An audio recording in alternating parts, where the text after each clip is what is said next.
Voices that shape the narrative, truth that stands unwavering, culture that defines our people, governance that drives change. The Bangsamoro Lens. Assalamualaikum warahmatullahi ta'ala wabarakatuh. Welcome again for another episode ng The Bangsamoro Lens. Ako po si Nords Maguindanao at magandang pag-uusapan natin because we'll be joined by one of kumbaga masasabi natin from the very beginning of the Bangsamoro parliamentary election, and not only the parliamentary election but from the beginning that the Bangsamoro has the concept of the Bangsamoro Organic Law, and nandyan na sila. Attorney Alex? Well, again, maraming salamat po sa lahat ng patuloy na sumusubaybay sa ating programa dito po sa ating The Bangsamoro Lens. At every now and then, mula po nung nag-umpisa yung aming podcast show, lahat po ng mga, kumbaga all sectors. Thank you very much for reaching out. For reaching out, even candidates, political parties, constitutionalists, political scientists, academician. Pero itong makakasama natin, all in one eh. Para itong 3-in-1 na kape eh. Political scientist, 8-in-1 pa. Constitutionalist, abogado pa. Tapos hindi lang yun, Nords, no? Kung nakita ko yung kanyang credential at napakalalim. In fact, based on the credential itself, masasabi po natin na hindi po marites ang mga pag-uusapan natin dito. Napakalalim. Imagine mo, way back as early as 2004, sumulat na po ito ng kanyang libro, yung Beyond Papers Autonomy, Challenges in the Southern Philippines. At may mga observations siya ron, kung tutusin, that was in 2004, na alam naman natin na ARMM pa yun. Pero ngayon, bar na po yan, na yung mga ibang observation continues to be a part of the problem rather than solution. Tama. So ito po ang mga kasama po natin. Unang-una, siya po ay former dean ng College of Law ng Notre Dame University. Professor din ito, Nords, ng on constitutional law, political law, human rights. At yung kanyang lalim ng kanyang pananaliksik was recognized by the different fellows sa United States, even sa UK, sa London. Tapos mayroon pang may mga Asia director or something. No? So ganun kalalim at ang lahat ng kanyang exposure dito pertains to peace conflict resolution. So no other than, Nords, wag na natin patagalin. That paved way to the yung way. IEG. IEG, yung of course, institute. Founding executive director ng IAG. No, in fact, akala ko nga doon sa IAG kasi merong isang company na IAG. Nakalimutan ko lang. Ang ibig sabihin po niyan, Institute for Autonomy and Governance. So again, ang ating pong mga kasama ngayong sa episode na to, si Attorney Benedicto Benny Bacani. Yes, sir. Ay, maraming salamat. Magandang hapon, Alex at Nords. And I'm so honored to be with you. Okay? At sa ating pag-uusap. Oo. Well, pag-uusapan pa rin natin is about the Bangsamoro parliamentary election, and gaya nga nagkamali ako kanina. Sinabi ko observer. Sila yung pinaka-influential when it comes to the ground, talking to organizations, talking to may it be on the side of the government, private, lahat na halos. Kumbaga di ba uso ngayon mga influencer? Sila yung mga influential people when it comes to talking when it comes to talking points about the Bangsamoro. Ngayon pag-uusapan natin specific tayo with the Bangsamoro parliamentary election. So, una sa lahat, Attorney Bacani, gaya nga ng introduction ni Attorney Alex, simulan natin with the IAG. What's the role of IAG, and what are we trying to promote and advocate having the organization? Yung IAG, I established that, sabi nga ni Attorney Alex, no, noong 2004, started pa nga 2001, no.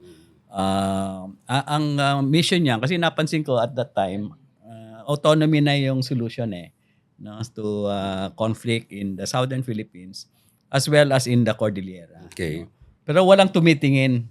Kasi tayo, no? We are a unitary system na gano'n, and hindi tayo sanay doon sa second tier of government. Hindi naman tayo federal system. So sabi ko, so nag-establish ako ng center particularly to make autonomy as an effective solution to the conflict in the southern Philippines, and at the same time sa Cordillera na yun, no? Kasi dalawang autonomous regions yan under our constitution, no? So we are a policy center. Okay? And kanina sa pag-uusap natin, ang focus namin is talagang institution building. Okay? Kasi whether that's politics, whether that is fiscal matters, importante we build strong political institutions, okay, that are accountable and effective. Kasi pag ganun yan, hindi siya transactional, which means that it will be sustainable, it will be inclusive, okay, and it will be at the service talaga of the people, ano. Kasi yun naman talaga ang punot dulo nito, no? So alam natin with all our researches, no, sa conflict, tama yun, no? Meron tayong historical na mga injustice, but at the same time yung drivers din of violent extremism, especially in the southern Philippines, is economic and question of underdevelopment. So swerte pa tayo kasi doon pa, no, hindi ideological, no. So kaya yun ang focus ng IAG. Now kaya yung election is important to us, yung parliamentary system. As early as in 2004, we've been pushing for a parliamentary system already for the BARM. Okay, kaya nga pumasok yan, no. Kasi we think na that will allow everybody, especially in a political system where malakas yung clans, 'di ba, and dynasties, maganda yung parliamentary system. Okay, para lahat merong position, no? At merong role, no? So ganun, kaya fundamentally yung parliamentary system for the Bangsamoro is a good system, no? So how to make that work? So in this first parliamentary election, so we brought together yung mga accredited na mga monitors. We formed what we call the Independent Election Monitoring Center, no? So based at Notre Dame. So IEMC, no? So and then ni-recognize din ng COMELEC yan as a kind of parang naging consortium, no? Kasama na yung PPCRB diyan, yung RAMFREL, while they are doing their own thing. Okay, they're doing their own mandate, pero we bring them together and then we come up with a common report in the end, no? So of all the monitors. So that's the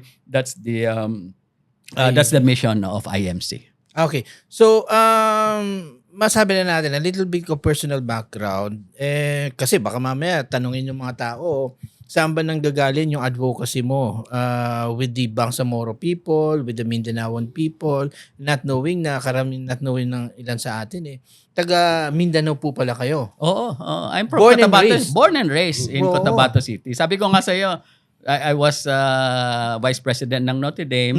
And Notre Dame University is really very strong yung peace education yan, Oo. NDU actually started the whole peace education That's in where the you whole get country. involved. That's when we got involved. Yun. Kasi yung president namin doon, si Father June Mercado, no? I don't know if you Yes, remember yes, of him. course. So he passed away during COVID pandemic. Pero si Father June was first the head of the ceasefire committee before. Oo. So wala pa yung mga international diyan, wala pa yung mga IMT. We were in the ceasefire. So, tama in nga fact, sabi yung mo negotiations, kanina. ang first negotiations na NDU ginagawa sa Notre Dame. So kaya we are really at the front and center of this. As facilitators and as independent. So pumasok na lang. Facilitator nga talaga yung word. So that's what we do. That's why IAG's main program is political dialogue. Okay? So we locate ourselves kasi ang belief ko is that everybody has interest.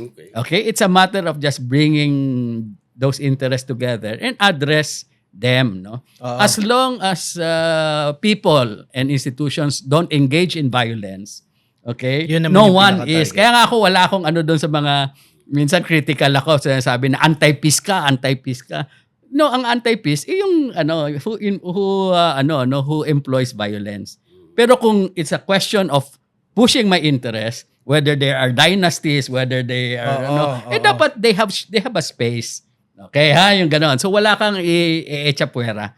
And hopefully, in the first parliament, Doon yan na natin- talaga. doon na natin makikita. Kasi IAG also started training, the training of UBJP. Since 2014, Alex. No? So we started that. No? Upon the request of MILF, so kasama ko pa yung Konrad Adenauer Foundation. No? Yung Konrad Adenauer Foundation. And every time I gave my first introduction, to all these trainings, I always emphasize to the MILF, don't lose your principles and ideology. Okay? Being a The peace revolutionary process, government. the peace process is actually just that you are now transferring the arena by which you push this from the battlefield to the parliamentary arena or parliamentary process. And our job is for you to let you understand how to navigate yung parliamentary arena na yon. Pero, Okay, so that's I think the most important thing, no? So, Benny, no? Kasi importante sa atin, doon sa lalo na yung mga nanonood ng ating programa, no? Dahil sa iba, lalo na yung ngayon palang nagkakaedad na pwede nang bumoto, parang they will have to see ano ba ang naging transition from ARMM to BARM. At kanina binabanggit mo as early as 2001 pa nga yung IAG was already established, no. Primarily as an advocacy group. Dito tinitingnan mo kanina yung political inclusivity. Of course alam natin pag political inclusivity, it goes without saying as far as the Moro Revolutionary, yan yung right to self-determination. Yes, tama. So basically yun yung mga konteksto natin. But kasi nakita mo yun, we are fortunate enough, Nords, ngayon dahil si Benny had the opportunity also during the ARMM pa yan, kung ano yung base dun sa kanyang observation. Kasi in his book, sabi niya dun sa isang panulat niya na Talagang binasa ni Atty. Alex constitutional Olivuma. and parang sa Tagalog, hindi naman tayo kinukulang pagdating dun sa constitutional and statutory grant as far as seeing to it that we will have an autonomy. Kaya lang, may mga binanggit din siya doon ng mga part na institutional weakness, masyadong centralized pagdating sa governance. In fact, mayroon pa mga overlapping of And this is about BARM. hirap- BARM mo to, BARM. RMM na to. RMM. Kaya ang susunod na tanong ko sa kanya dyan, How was it? that was 22 years ago. Oo. But somehow, ang maganda doon sa sinabi ni Benny kanina was that even at the get-go, sa kanya, parliamentary na yung nakikita niya solution. Because of course, we Actually, cannot- it's like one of his prediction na dapat na nandun. dapat parliamentary because of course, And it happened. hindi naman po pwede talaga yung outright independence, no? So, of course, nakita mo nung nagkaroon ng RMM, nakita natin, of course, may kanya-kanyang issues. Ngayon, nasa BARM na tayo, Benny. Ano yung nakita mo na masasabi mo na dun sa 22 years in your advocacies, in your dialogue, lahat ng pinaggagawa nyo dyan, creating different groups, ano yung palagay mo na pwedeng, na-achieve yung interest na binabanggit mo kanina? Meron tayong ganito. What are those specific things na nakita mo na wala sa RMM na nakikita mo ngayon sa BARM? well, dalawa, no? So yung una-una yung parliamentary system. So una yan. I think that's a very good development, no, for BARM. Kasi mas na-democratize mo yung power. Number 2 is the fiscal autonomy, no, which we pointed out. No? Kasi during ARM kasi, ARM was just like an agency of government. It's like a Agree. department kasi the leadership of the BARM every year has to go to Congress and ask and justify their budget, ask for their budget. And no, they get, pero syempre, makipagkompetensya ka doon sa lahat. No? So yung block grant is an automatic appropriation already, 5%. No? So, automatic, and it's now the parliament that budgets it.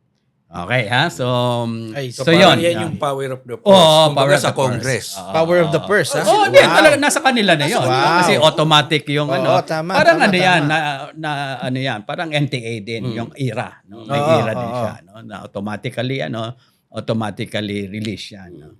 Now, but having said that, importante kasi yung capacity. No? So I've always, na two-way kasi yung autonomy. So it's not just, syempre, self-determination, power. So it's not enough that you have power and resources. Okay? It's important how you utilize the resources and how you use the power. Okay, ha?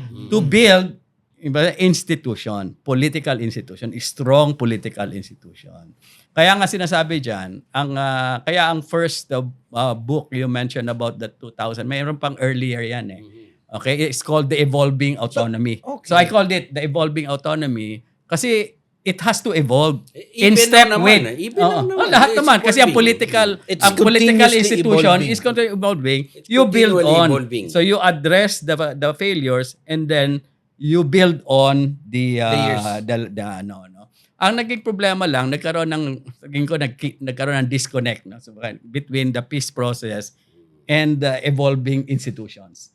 Okay, what do I mean by disconnect, no? Kasi syempre doon sa peace process kasi dahil magkaiba eh. MILF yun. And then MNLF yung isa. And then yung isa MILF BARM. So nagkaroon, in fact, this came from national government. Yung bang the concept of arm as a failed experiment.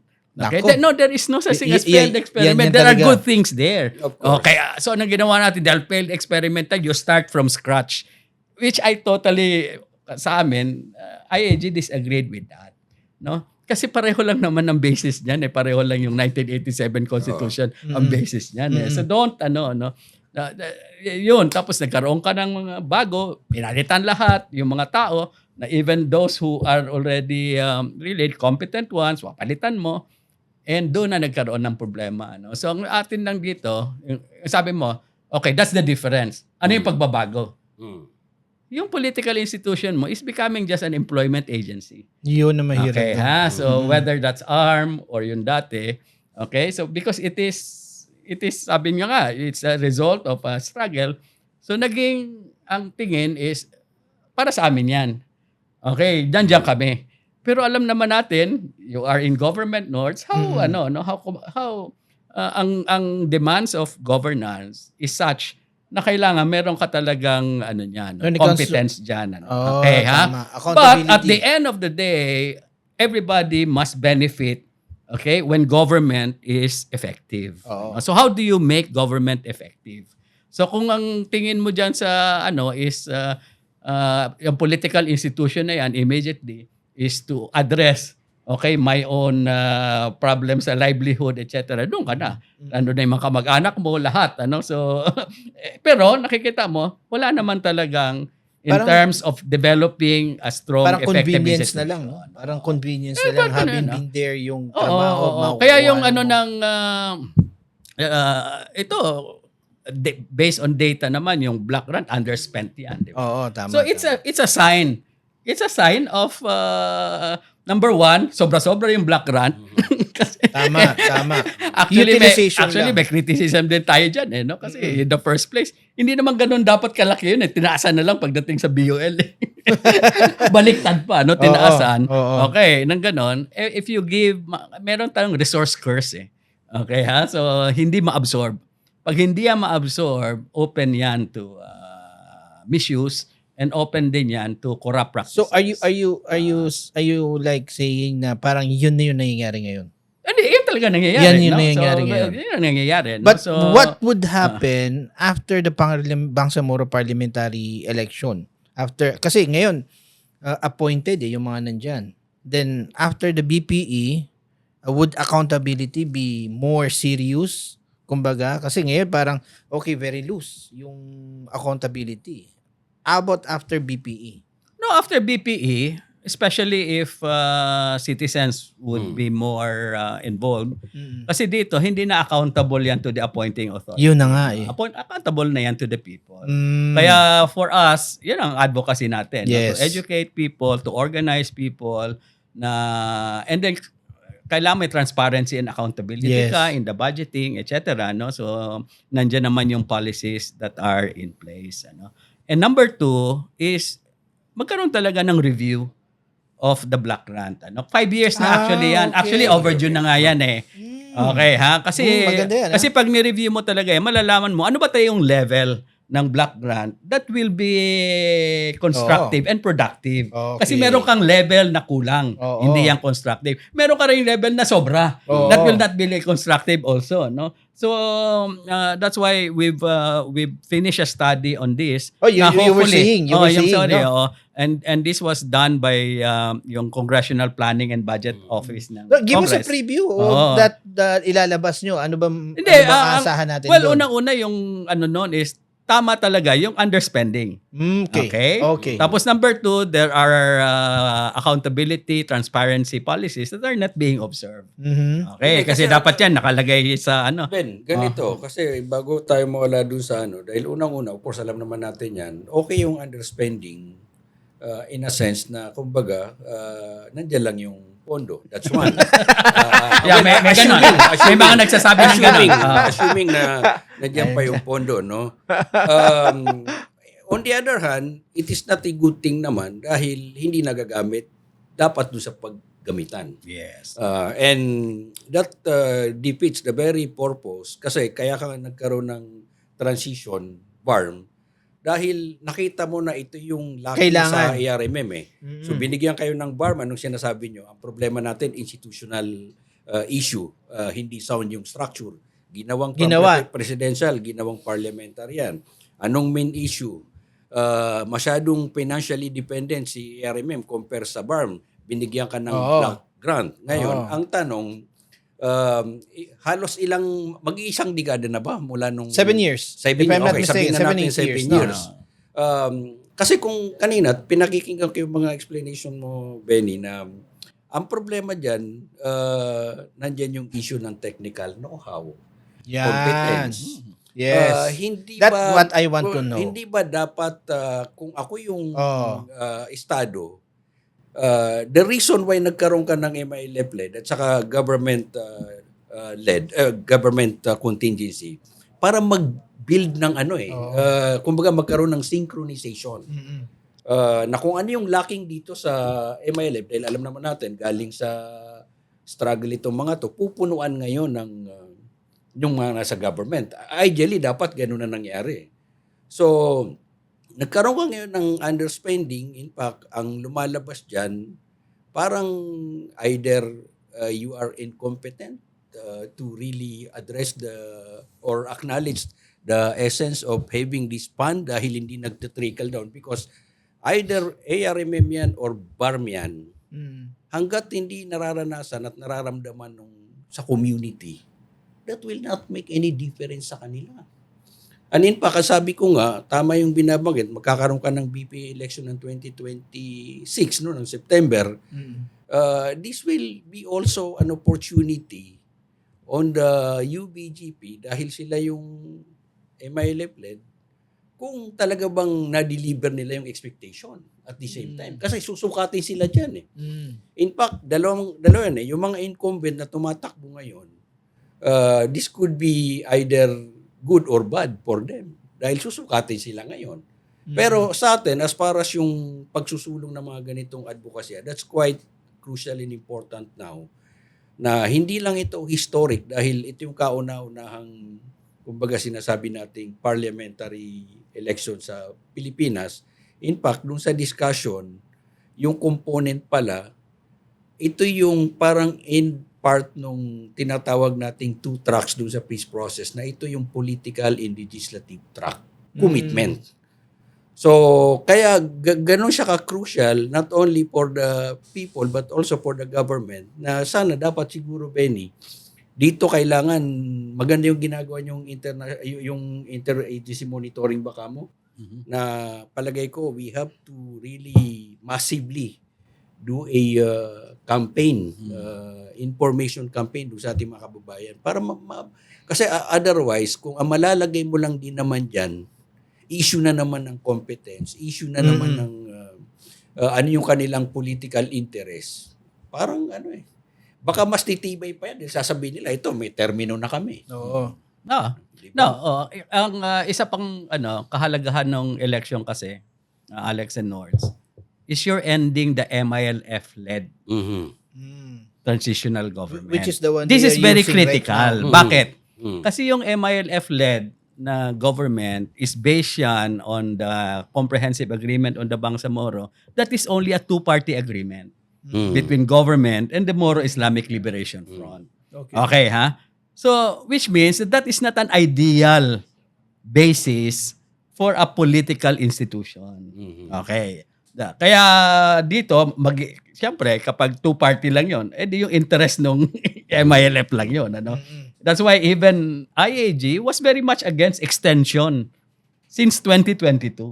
So kasi hanggang 2022 lang naman talaga nag-election na tayo eh. Yes. Okay, dapat so dun when talaga we eh. approved the BUL, okay, people expected na merong election ng 2012 pero in-extend. Kaya nga sinasabi ko, that is what we're doing. Kasi hindi mo pwedeng patagalin dapat yung MILF-led na transition. Kasi hindi naman pwede yon class legislation yun. Okay. Tsaka magiging exclusive talaga yung gobyerno mo, which actually happened. Yun ang nangyari. Okay, yan naman talaga nangyari. Oo. Pero now, they are now, okay, kung UBJP wins, ako, I have nothing against, no? I support a UBJP-led. Ganon, ano? Yun na Sabihin lang. niya. Party-led. Dapat, oo. Political party yun. Ibang-iba na ito. Iba Doon na, sa, iba na. May iba na yung usapan. Ibang-ibang usapan nito Oo. sa MILF-led. Now, ano ang importante sa parliamentary system?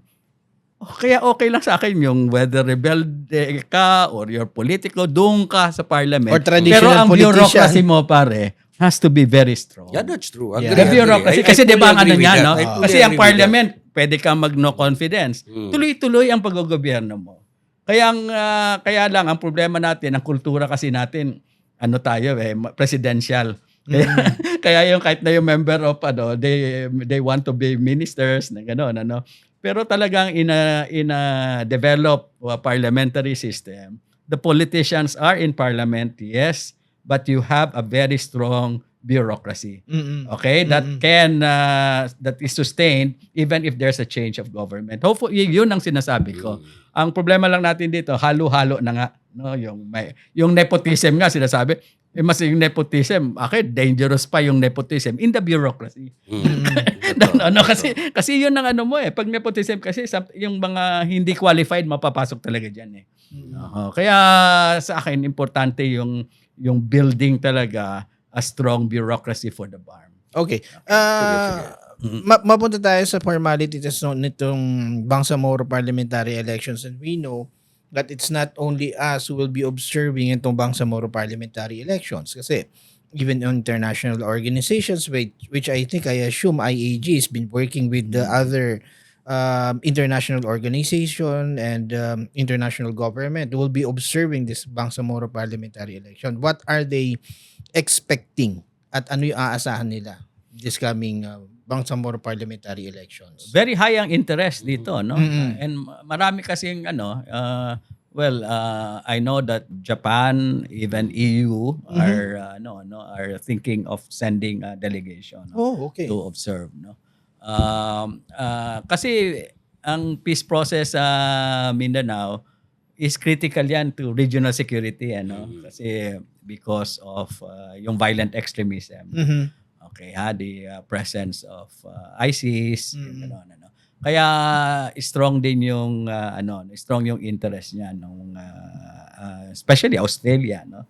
Itong sa area pero na to. maganda yung binabanggit ni Benny para hindi lang mawala yung thoughts doon. Na kung bakit nagkakaroon ng interest yung international community is because of the issue ng extremism. Extremism, oo. Talagang Otherwise, kung And pababayaan mo terrorism, yan, kumbaga parang ang nangyayari dyan, indirectly, by involving themselves, namomonitor na rin nila. I mean, it's more of a preventive than, di ba?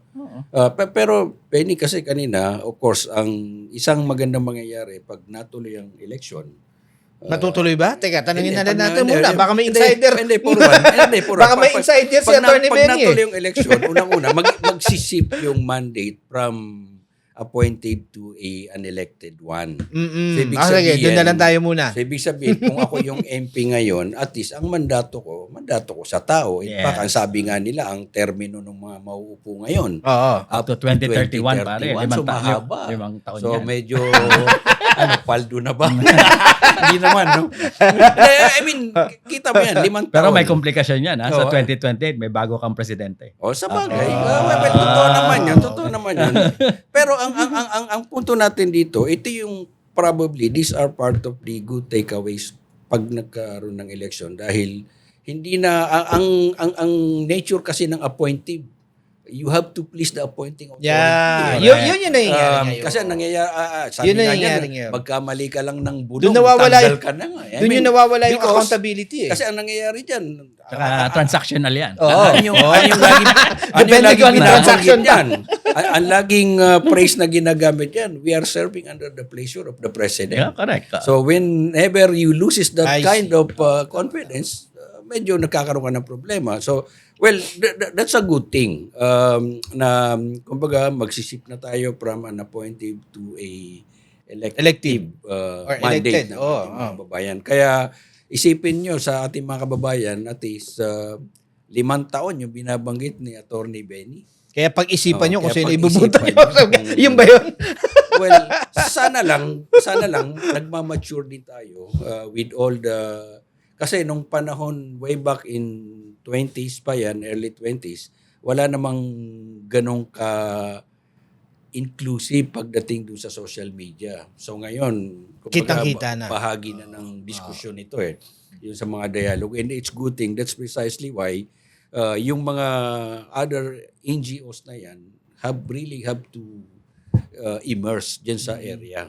They have to roll up their Have to roll up sleeves. their sleeves. Tayo mismo. Kaya nga, eto, kahit papano, it's good thing nandito si... Actually, Atty. it's the Benny. first time na may kasama tayo from the non-government organizations na nag-uusap who really have their eyes and their dedication to the Bangsamoro. Alam mo, pag sa NGOs, saludo ko dyan. Yes, of course. Matitibay ang loob ng mga yan. Oo, tama, Oo, tama. Kasi yan, wala naman silang pecuniary benefits kagad yan.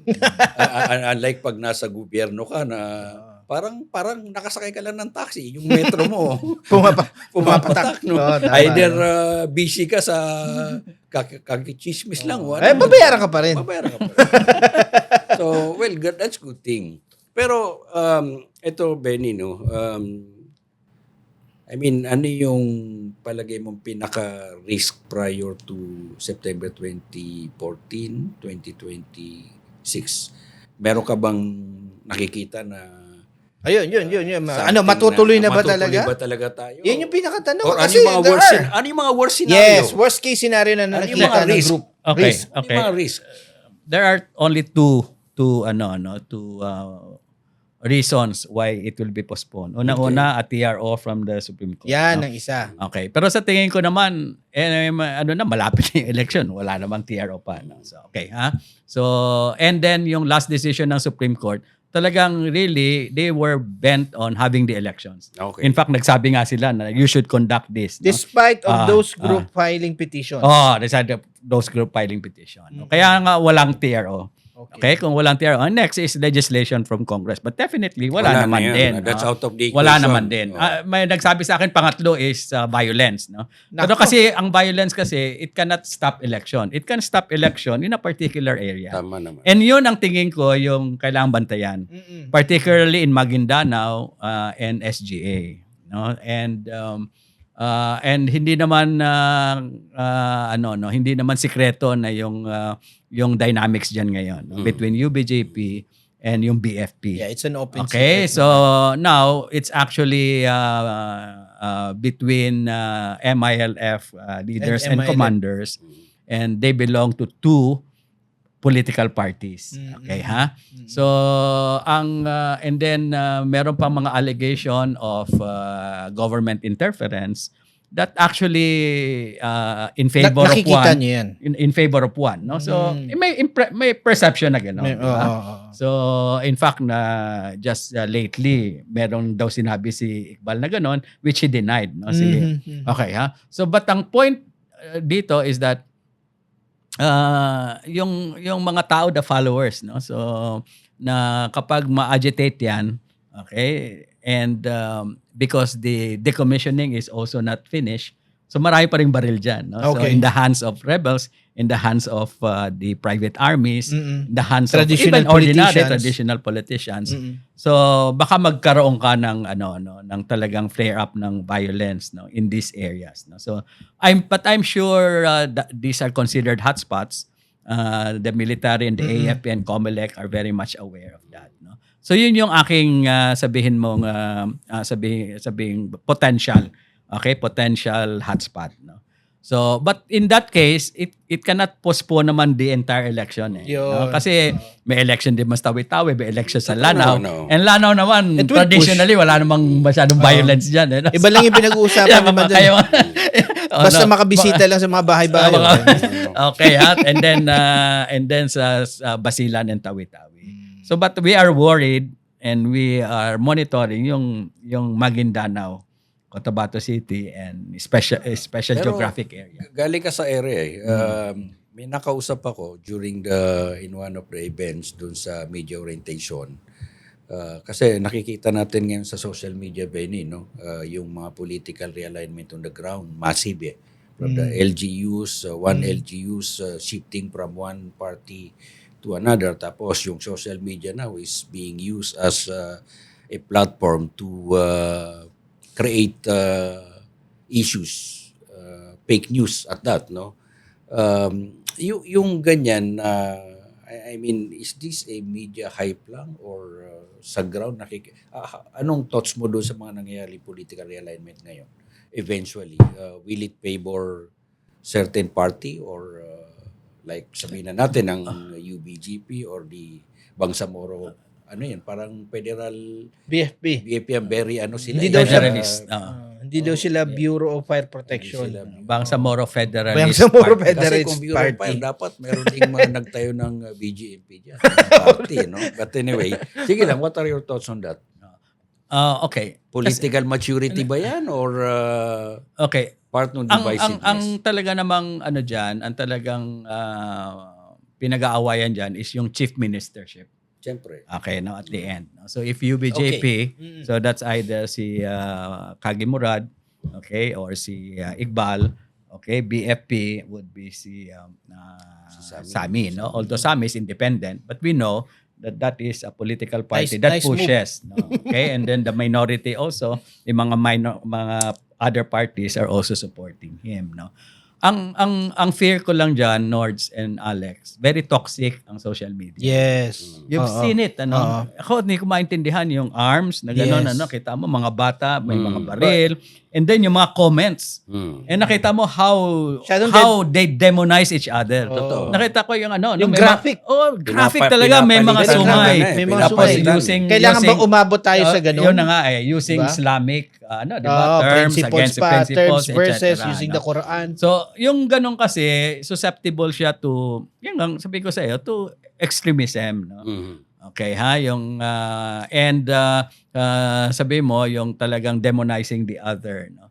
It will heighten the tension. And ang problema mo, hindi tension talagang, violence, no? So, to violence. Yung bang parang feeling mo, yung the institution, whether that's COMELEC rules, hindi na yan siya.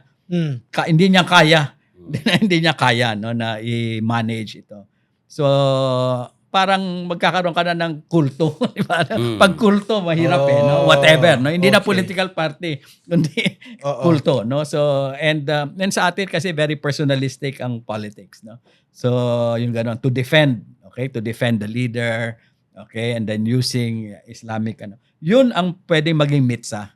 Okay. Yung Pero gano'n, kasi nabanggit mo yan, sa mga nakaraan kasi mga national election, very particular ang COMELEC in seeing to it that disinformation should not, must not thrive.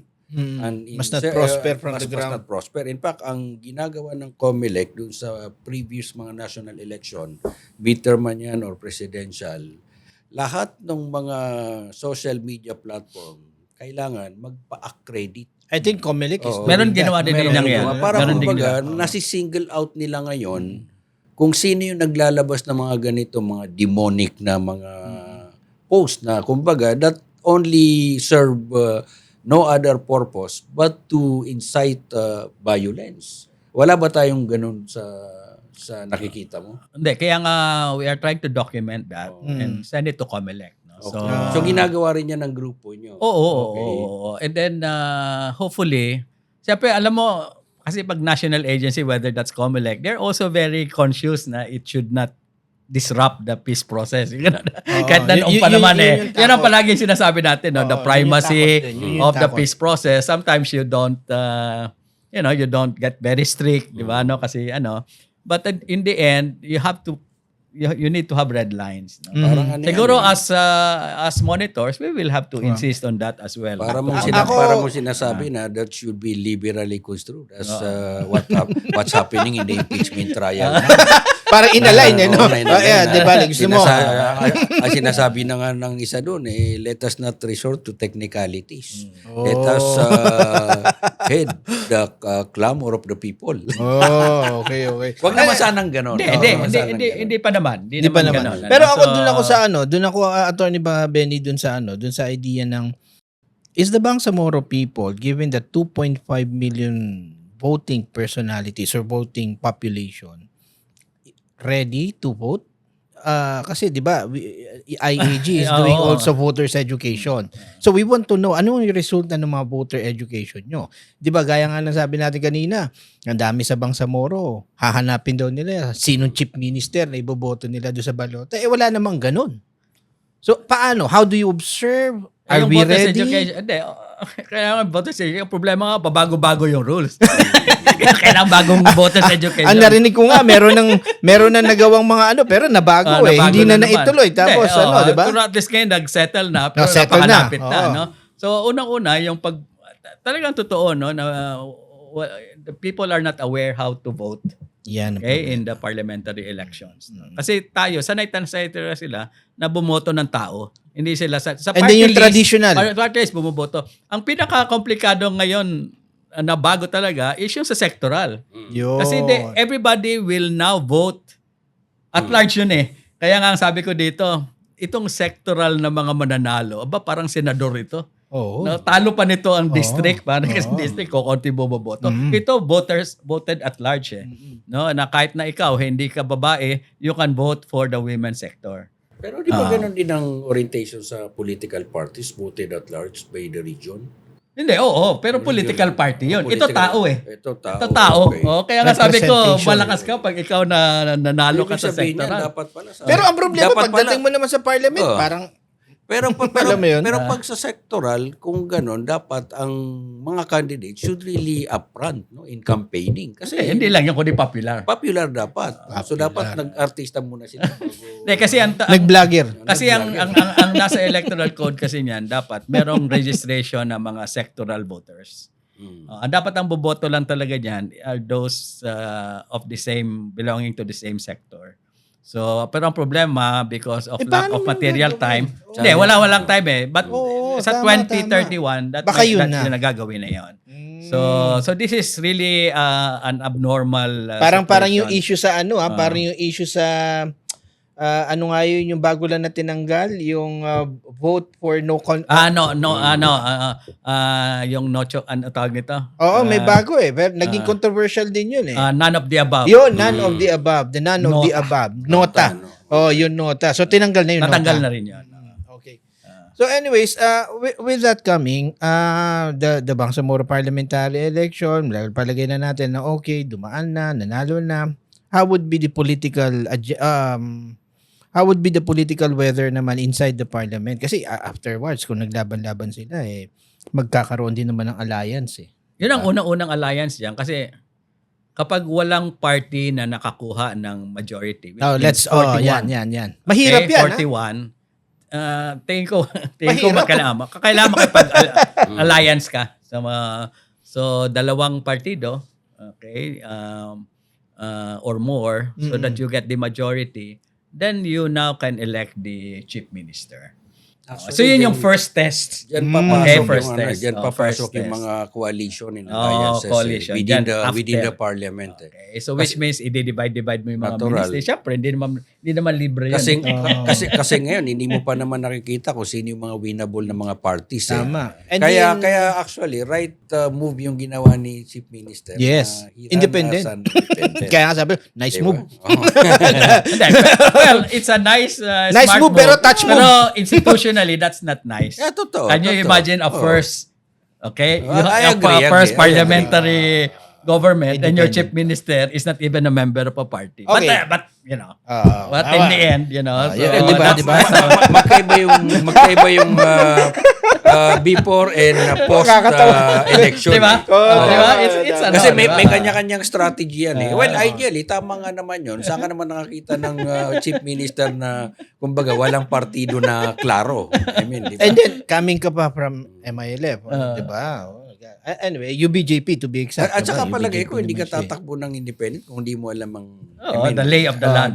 Sige, ano na lang, nice move pero touch move. Touch move na eh. Oo.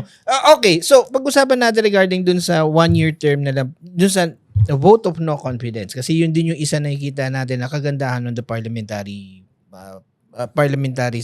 government. No? Pero yung vote of no confidence pala, it will activate a year after. Mhm. No, tama ba yun? 1 year after. 1 year. 1 year. Oo. Pero ang dahil pang issue niyan. Oh, Daming issue niyan kasi kasi hindi pa nga alam kung tatawag ba dapat ng tatawag ka ba ng new elections or not. Pero Paano yun ka yung tatawag ng new elections? It's Congress that actually sets the date of the talaga? election. Oo, di ba? Nasa Okay. organic law eh. Oh, Di ba, di ba amongst the members of the parliament who will be voting? on what? On Vote on, of non-confidence? Hindi, May kaya nga push? sila nga.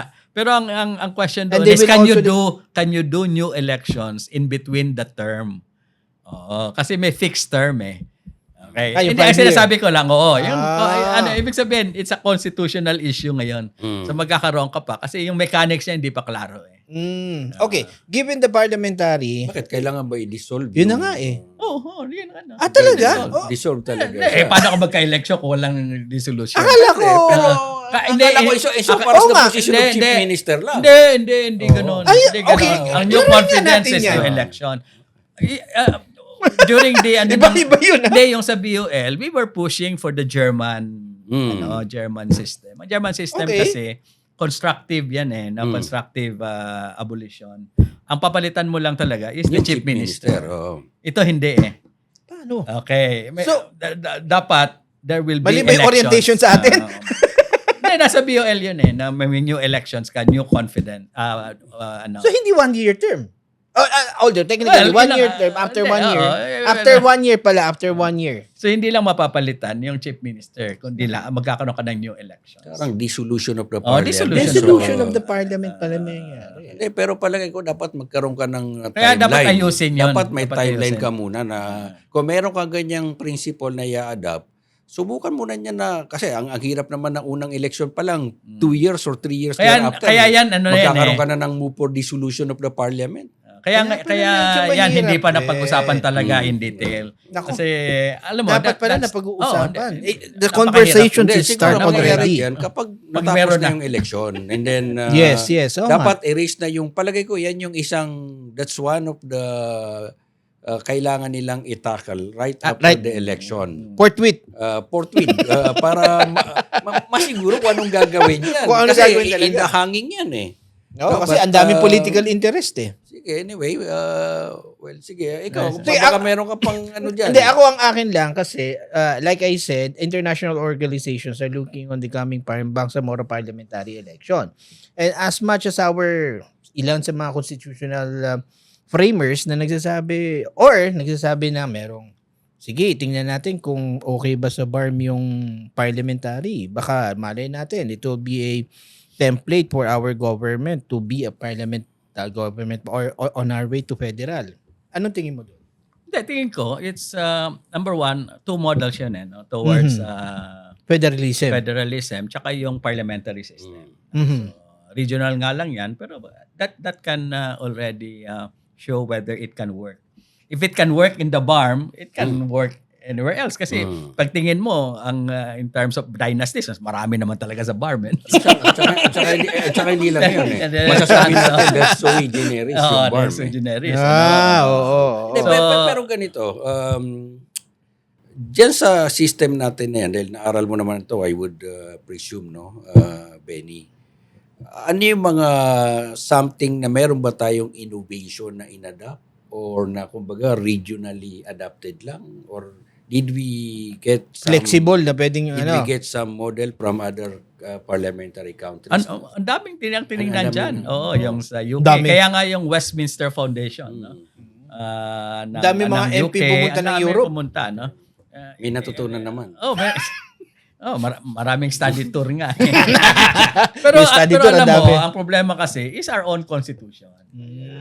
So babalik ka pa rin doon sa babalik ano, ka. babalik Kaya ka pa rin. kaya ako this peace process will not in fact there can be no exit agreement unless you change the constitution.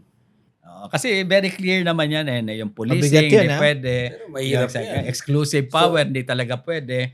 Kasi nagkaroon din ng ano yan no? Kaya nagkaroon ng parang expectation na kayang-kaya daw i-implement.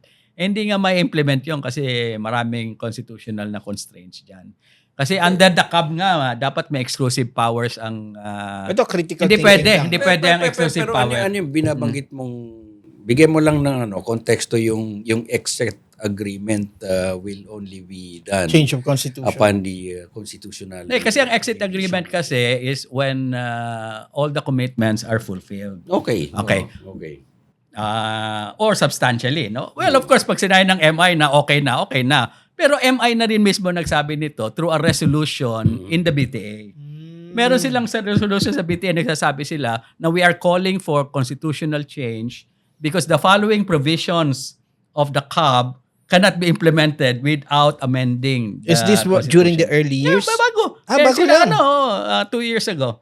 And sila yan? Sila Iqbal, sila Murad, MI yan. Okay, kaya alam ko na from their end, yung sinasabi Naintindihan noon, nila. from their end, talagang alam nila yan na they're laying the ground already na huwag tayong masyadong kaya ako huwag tayong masyadong hot sa exit agreement. Ano ba yung mga provisions na yan?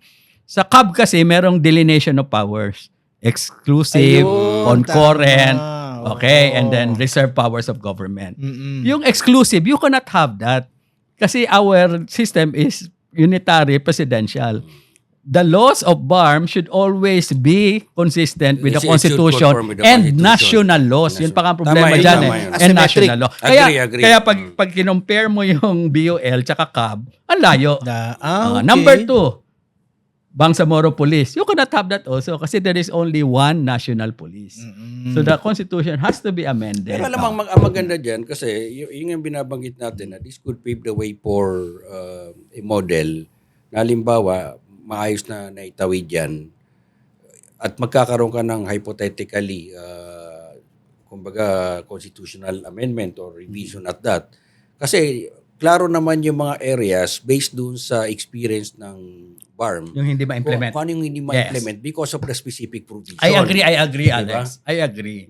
Kaya nga sa akin, you can implement it without shifting to a federal system. Kaya, ang nangyari okay. kasi dyan, na-hijack kasi ng mga federalist din yan no? So during the time of Duterte, okay, sinabi ni Duterte yan in his inaugural address Okay, ang sabi ni Presidente Duterte, I am committed to implement all signed peace agreements in step with legal and constitutional reforms. Now, very important yung in step with legal and constitutional reforms. So sabi nila, the CAB can only be fully implemented under a federal system. I don't agree with that. Ang sabi ko, i-amend mo lang, okay, yung provision of the Constitution and you can vest federal state powers to the Bangsamoro without shifting the whole country to a federal system. Di ba? Alam mo lang yun. Kaya yun. Ang nangyari, yung mga federalist natin, mga kaibigan ko rin naman yun, na-hijack yung agenda na yan. Ang tingin ko doon kaya is dapat that, pwede. ang positive note doon is that can be now used as one of the arguments for the charter change. Yes. To address the very restrictive limit ng mga constitutional provision that limits yung power. It's limited talaga. Yung power ng isang autonomous government such as DBARM, no? But napakahabang diskusyon yan, Norge. At Ako Wala tayong oras. Ako isisingit na lastly, how is the COMELEC doing as far as you're concerned with the Bangsamoro parliamentary election? Talagang mapasensya talaga itong COMELEC. Sa dami ba naman ng postponement at sa pagbabago, no? So Talaga nila and we salute the COMELEC kasi partner naman namin ng COMELEC, and they're very very open to us, no? I mean, in terms of our suggestions. Okay, sila Chairman George, no? So and all out talaga, no, yung they really just want to finish this also, no? Tama. In a way na na maging successful ito, no? Kasi pero this is palagay really- ko, kung ako si Chairman Garcia, I would go for the pushing for the election because this could be part of his Legacy. legacy. Tsaka this is the legacy of the president also. Legacy of no? the president at the same time. It has to Kasi alam happen naman na. natin yan kung sa haba ng panahon, kumbaga we are now reaching the apex of the mga peace agreement. Daw siguro pag kahit nandyan na yan, may nilang ka pa rin mga unresolved issues. But those will be the task of the incoming BARM parliament, Pero- which has the mandate to the people, from the people itself. Sinasabi nga natin the Tripoli agreement with the MNLF started with the senior Marcos. Oo. And hopefully sana matapos with the dito junior. kay Junior. Tingnan natin, malay natin. Sana hindi na mangyari. umabot doon sa kapu-apuhan pa. Baka mamaya But umabot, anyway, no, delikado so- na pag umabot pa kay Sandro. So, yun. Well, para sa atin pong mga Okay. kababayan, of course, narinig po natin yung mga argumento, yung mga diskusyon ng ating panauhin, si Atty. Bacani, dahil sabi mo hindi lang ito, napakalalim po nung Dami pa, dami Marami. natin. Actually, kukulangin lang tayo sa oras, but eventually, I hope that this will not be the last time na makakasama natin. Alam mo, ito maganda kapag ganito mga nag-uusap na parang nasa karinderya lang. No? Tapos sa loob na. Coffee shop. Coffee shop. But, well, thank you very much. Parting words. Parting words kay Oo, Atty.